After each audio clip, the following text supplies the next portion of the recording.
Vous pensez que votre iPhone vous appartient vraiment? Détrompez-vous. Avec le iOS 18.5, il y a encore plus de réglages cachés qui envoient vos données à Apple et qui réduisent l'autonomie de votre batterie sans que vous le sachiez. Mais pas de panique, aujourd'hui on fera le tour ensemble de tous les paramètres à désactiver immédiatement pour reprendre le contrôle de votre iPhone, protéger votre vie privée et améliorer la performance de votre appareil. Restez à l'affût, vous allez être surpris par certains réglages activés par défaut. Et je vais commencer par une des applications les plus utilisées sur l'iPhone. Il s'agit de l'application Mail. Vous remarquez que maintenant les courriels sont regroupés par catégorie. La catégorie principale, on retrouve aussi les différentes transactions que vous avez faites, les nouvelles, évidemment les publicités. Et si vous voulez avoir accès à l'ensemble des courriels que vous avez, vous devez faire défiler vers la gauche pour accéder à tous les courriels. Donc si jamais vous n'aimez pas ce type de configuration ou ce type d'interface, vous pouvez toujours revenir à l'interface précédente en appuyant sur les 3 points, puis en choisissant Présentation par la liste. Comme ça, vous allez avoir accès à l'ensemble des courriels. Mais si vous voulez garder l'ancienne version, il n'y a aucun problème. On va revenir sur Catégorie. Et là, j'attire votre attention sur les différents logos qu'on retrouve sur la partie gauche. De mon point de vue, ce sont des logos qui prennent juste la place au détriment du texte qui est affiché, puis ça ne rapporte aucune valeur ajoutée. Donc encore une fois, si vous voulez le supprimer, vous pouvez aller sur les 3 points, puis plus bas, vous allez avoir affiché la photo des contacts. Appuyez dessus pour la désactiver, et là, vous allez avoir plus d'espace affiché avec un aperçu de vos courriels. Troisième élément sur lequel j'aimerais attirer votre attention, c'est la fameuse petite flèche qu'on retrouve ici. Celle-ci a été ajoutée récemment avec les dernières mises à jour de iOS et ça permet tout simplement de regrouper les courriels dans un fil d'actualité ou par sujet. Évidemment, si j'appuie sur cette petite flèche, vous allez constater que ça va faire ressortir les différents messages ou courriels que j'ai reçus de ce contact-là. L'inconvénient, c'est qu'un de ces messages peut passer inaperçu et cela peut avoir un impact négatif, évidemment. Donc, si je veux revenir sur l'affichage standard, ne plus regrouper les messages par fil, qu'est-ce qu'il faut faire? On va retourner sur l'écran d'accueil, allez-y sur Réglages, puis descendez complètement pour retrouver Apps ou Applications. Sur la zone de recherche, tapez Mail, puis après ça, ouvrez l'application Mail. Et maintenant, vous allez descendre un peu plus bas pour retrouver l'option Organiser par sujet. Désactivez cette option-là. Et vous allez constater que maintenant, si je reviens sur mes courriels, la fameuse flèche bleue qui était sur la partie droite de l'écran disparaît et tous les courriels seront triés par date de réception. On enchaîne tout de suite avec la seconde modification et celle-ci, on va la retrouver dans les réglages. Et pour vous faciliter la tâche, je vais tout le temps commencer par les modifications à faire du haut vers le bas. Comme ça va être beaucoup plus facile de me suivre. Donc, la première chose qu'on va aller faire, on va tout simplement aller sur notre compte. Puis ici, on va aller chercher Informations personnelles. Puis après ça, Direction, Préférences pour les communications. C'est important de désactiver les 3 options que vous voyez ici, les options d'annonce, les apps musique, télé et plus, ainsi que les infolettres d'Apple News. Il faut comprendre que ces 3 options-là sont responsables de la majorité des publicités que vous recevez d'Apple. On peut d'ailleurs le lire ici au niveau des différents paragraphes, qu'en quoi ce sont des informations qui seront envoyées par courriel, notamment des annonces, du contenu marketing, des recommandations et aussi des actualités. Donc ça, c'est au niveau des annonces. Ici, on a la même chose. Vous allez recevoir des courriels et d'autres messages d'Apple, notamment les dernières sorties, les exclusivités, etc., etc. Encore, ce sont des offres spéciaux que Apple va mettre en avant afin de vous pousser vers la consommation. Et pour la dernière option que vous voyez ici, selon Apple, ça va être tout simplement une panoplie d'articles qui seront sélectionnés par la rédaction et que vous allez recevoir encore une fois par courriel. Il faut savoir aussi que Apple collecte pas mal de données sur vos habitudes pour pousser du contenu ou des produits dans votre boîte. Donc en désactivant ces 3 options, vous réduisez considérablement la charge sur votre boîte courriel. Et on enchaîne avec la 3e option. Pour cela, on va reculer pour aller sur l'écran des réglages. Puis ici, on va aller chercher Wi-Fi. Dans l'option Wi-Fi, on va aller descendre un peu plus bas pour retrouver l'option Proposer des réseaux. Appuyez dessus, puis ici, vous allez constater que par défaut, on a l'option Prévenir. Et sur le paragraphe plus bas, on peut dire que la connexion au réseau connu est automatique Et si aucun réseau connu n'est disponible, les réseaux disponibles seront affichés.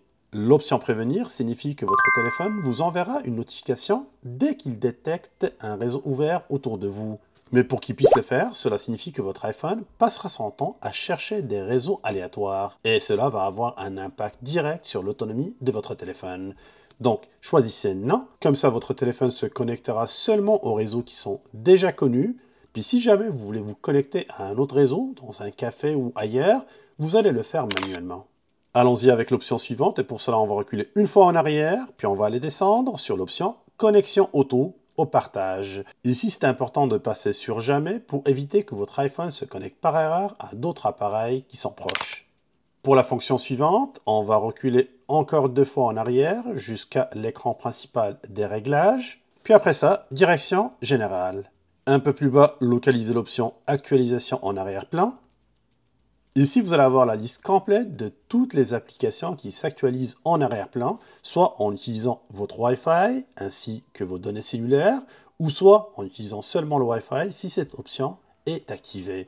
Donc, en revenant en arrière, ce que je vous recommande de faire, c'est tout simplement d'enlever cette option à toutes les applications que vous jugez superflues. Ceux qui n'ont pas besoin d'avoir une connexion permanente pour actualiser leurs données. Exemple Amazon, Apple Store, Balado, Bourse, Canva, CapCut, Chrome, Dictaphone, Disque, les réseaux sociaux aussi si vous voulez, puis ainsi de suite. Gardez seulement ceux qui sont importants.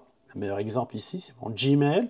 J'aimerais tout le temps avoir accès à mes courriels, puis si jamais quelqu'un m'envoie un courriel, j'aimerais le recevoir sur le coup, ne pas attendre à ce que j'ai un accès sur le Wi-Fi.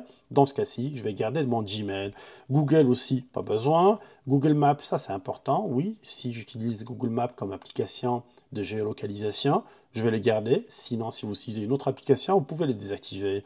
Les réseaux sociaux, encore une fois, Instagram, ça dépend de votre utilisation. Vous pouvez le garder ou l'enlever. Le journal, non. Keynote, livre, Messenger, je le garderai. La musique, je l'enlèverai, puis ainsi de suite. En d'autres termes, utilisez votre bon sens, puis aussi vos habitudes pour savoir laquelle est laquelle devrait garder cette option-là d'actualisation en arrière-plan. Et en général, vous ne devrez pas avoir plus que 5 ou 6 applications majeures. Le reste, il devrait être tout simplement désactivé.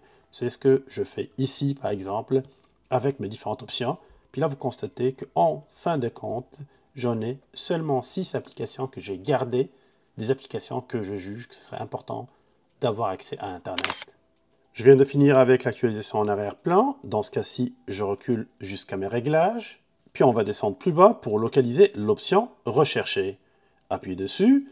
Puis ici, on a des options qui sont activées par défaut, encore une fois, sur l'iPhone et qui permettent de partager vos propres recherches que vous faites sur Internet, notamment sur le navigateur Safari et autres.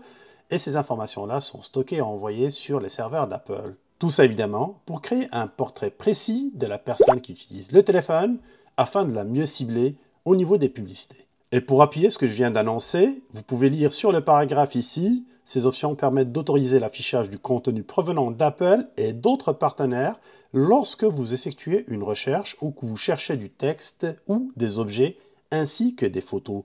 Un peu plus bas, on peut constater aussi qu'il y a une option qui permet d'améliorer les fonctionnalités de recherche, autorisant Apple à stocker les recherches que vous effectuez dans Safari, Siri et Spotlight, ainsi de suite. Donc, en d'autres termes, je vous recommande fortement de désactiver ces 3 options-là. Vous n'avez pas besoin d'envoyer à Apple ce que vous cherchez sur votre téléphone.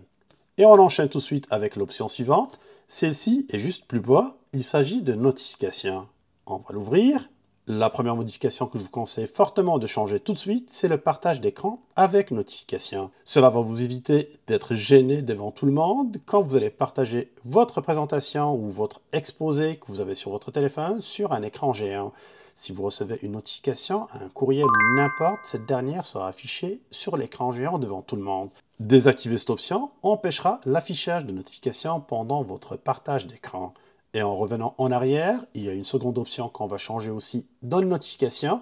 Celle-ci est relative à l'utilisation d'Apple Intelligence. Il faut dire les vraies choses. Apple a décidé de sortir son intelligence artificielle en mode bêta, c'est écrit noir sur blanc ici, seulement parce que la concurrence, et quand je parle de concurrence, évidemment, c'est Samsung et Google, avec Gemini, puis avec les différentes options qui sont incluses dans les téléphones Android, Ces derniers, ils sont beaucoup plus aboutis. Donc, qu'est-ce qu'elle a fait?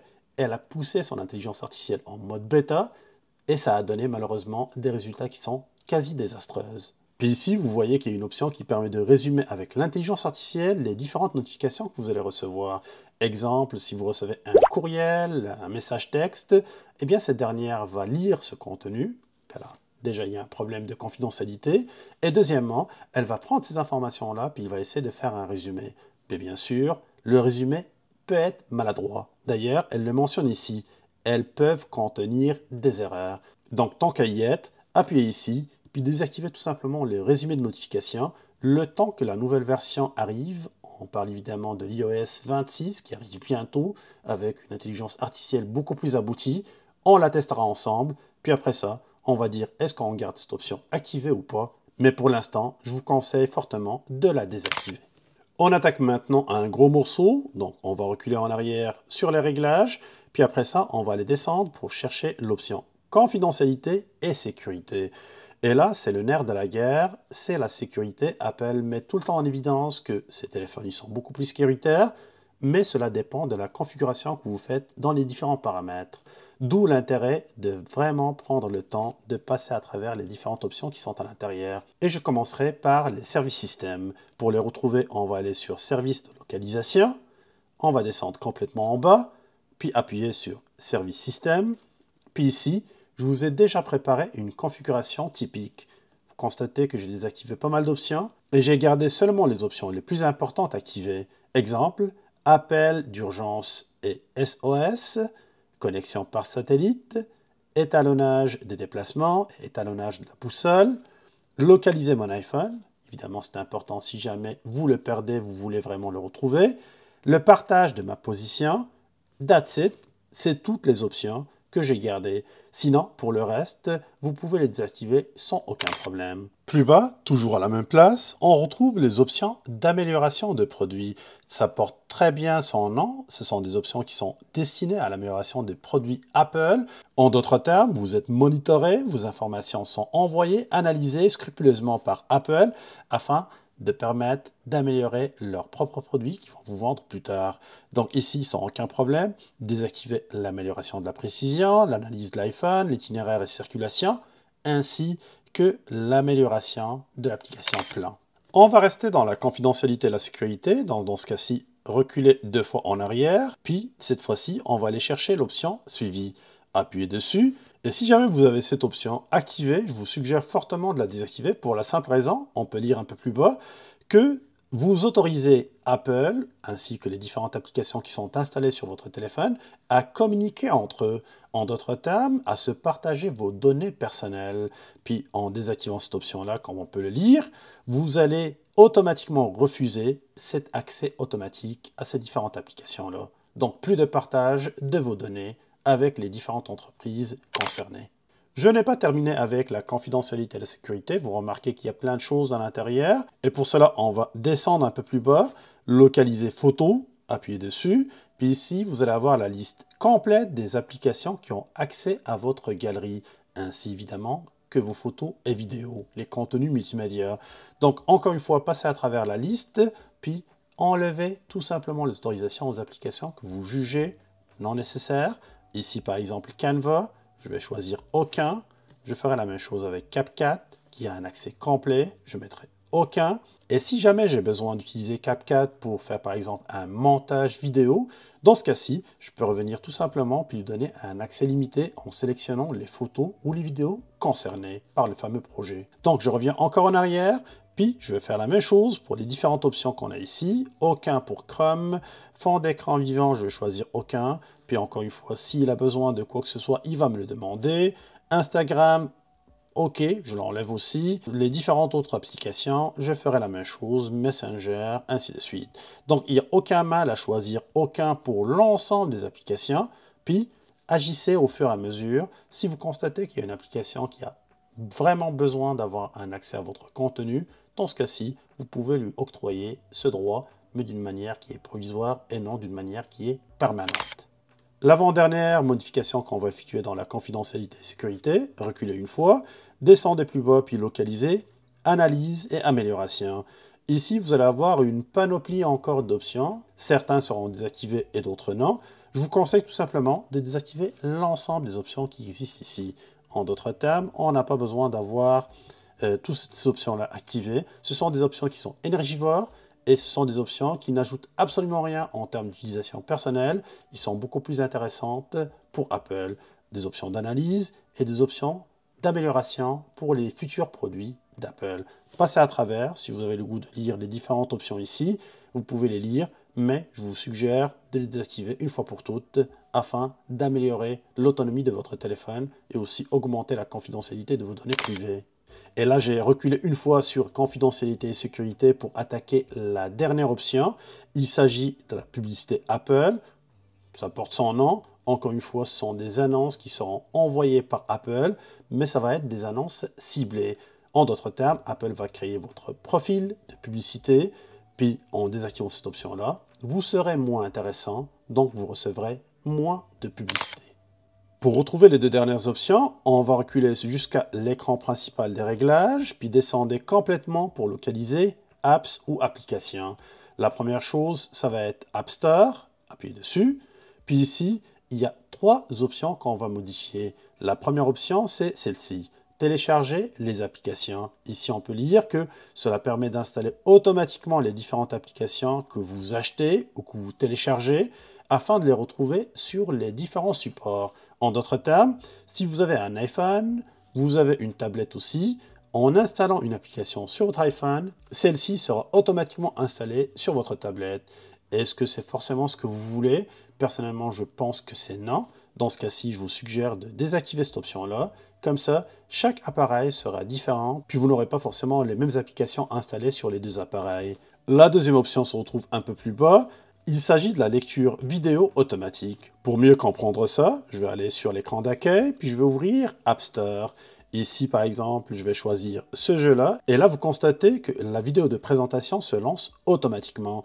C'est quoi l'impact? Premièrement, ça va consommer vos données cellulaires, puis en même temps, ça va user un peu plus les ressources de votre téléphone. Donc, impact sur la batterie et sur l'autonomie. Est-ce que vous voulez forcément voir la vidéo? Non, ce n'est pas forcément le cas.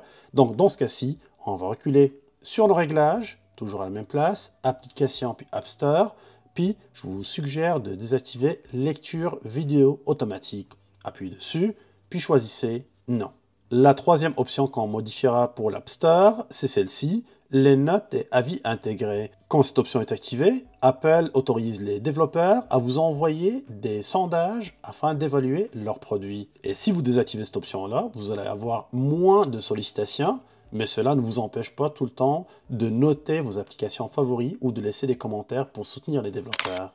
Et je termine avec la dernière option. Celle-ci, on la retrouve dans les applications, toujours dans Réglages. Allez-y sur la zone de recherche, puis tapez Safari, le fameux navigateur Internet signé Apple. Ce qui nous intéresse, c'est au niveau de la section recherchée. On va descendre un peu plus bas, puis vous allez retrouver l'option Afficher les recherches récentes. Cette option-là, c'est une option qui est intrusive. Elle permet de sauvegarder l'historique de vos recherches et de les afficher à chaque fois que vous allez utiliser votre navigateur. Donc, je vous suggère fortement de désactiver cette option-là. Comme ça, vos données ne seront pas sauvegardées. Et voilà, en désactivant ces 15 réglages, vous aurez un iPhone plus rapide, plus respectueux de votre vie privée et surtout moins gourmand en termes de batterie. Dites-moi en commentaire combien de ces différents réglages étaient encore activés chez vous. Et si vous avez aimé cette vidéo, n'hésitez pas de la liker, partagez-la avec vos proches et abonnez-vous à Québec Test pour ne rien manquer des prochaines astuces et tutos. On se retrouve très bientôt et d'ici là, je vous dis, restez à l'affût.